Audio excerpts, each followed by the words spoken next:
Well, in celebration of Black History Month, the Rotary Club of Yakima hosted a former Seattle Seahawk for a talk about his journey of overcoming adversity, perseverance and resilience. Our reporter Malorie Aldrich is here with us in the studio now to tell us about the speaker and his journey. Malorie, sounds like a fun event. It was a fun event. I got a little starstruck myself. I spoke with former Seattle Seahawks linebacker Shaquem Griffin about his journey and what it meant for him to speak at today's Rotary meeting. Take a look. I can say I'm a pinnacle in Black history of, being the first person with one hand to be not only a Division I football player, but also an NFL player. During this year's celebration, the Rotary Club of Yakima had Shaquem Griffin come talk about his experiences in the NFL as a disabled player and what Black History Month means to him. I mean, Black History Month, it means so many different things to me because for me I feel like so many history being made by, Black people, men, women, communities, and so for so many generations, and for only that have a month, I feel like Black History Month just put more emphasis. He is also a part of history as the first one-handed NFL player. Griffin was born with amniotic band syndrome and at the age of 4 had surgery to amputate his left hand. He hopes his journey has inspired the next generation. I thought once I made it to the NFL, it'd be like, you know what, he's just a football player. It backfired. It did.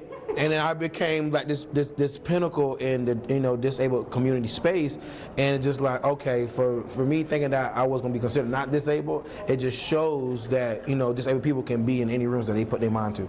Originally from St. Petersburg, Florida, Griffin understands what it's like to be from a small town that's busy and full of action. And I think that's so powerful, like you said, being in a small town and everybody collabing and coming together to make events like this happen.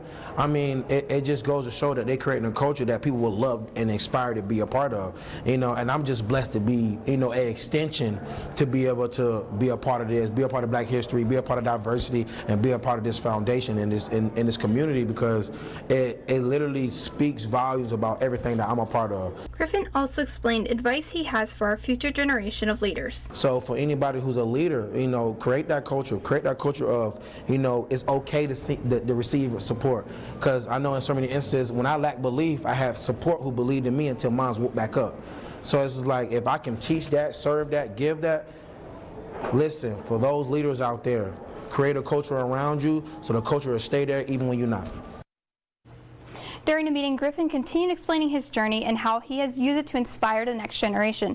And I do know one thing I will take from his speech is that the word can't should not be in your vocabulary. John? Definitely not. Now, you know this guy because he's from your part of the world. Yes, he's a local hero. Yes, I grew up actually hearing stories about him on our local news channel, especially when he went to school in Pinellas County and also went to UCF. So I've heard about him my whole entire life. So it's great to meet your hero. Exactly. Thanks so much, Malorie. And our sports anchor, Austin Peppers, also met with Shaquem today, and he'll have his report in tomorrow's sportscast at 6 o'clock.